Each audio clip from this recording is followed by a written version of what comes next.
श्री उपदेशामृत श्री रूप गोस्वामी। श्लोक नंबर 5।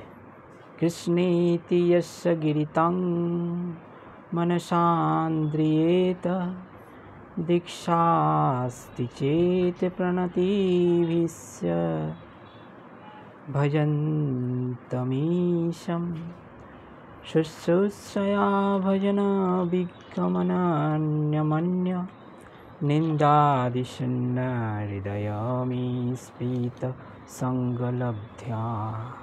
अनुवाद।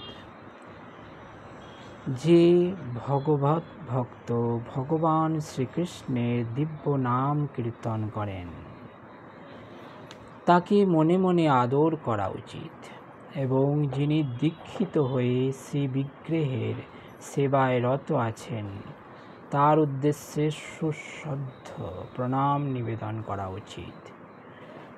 আর যে শুদ্ধ ভক্ত নিরন্তর ভগবত ভজনে প্রকৃত উন্নত, যার হৃদয় অন্যের নিন্দাদি হতে সম্পূর্ণ মুক্ত, তার সঙ্গ করা উচিত এবং তার অনুগত হয়ে তার সেবা করা উচিত।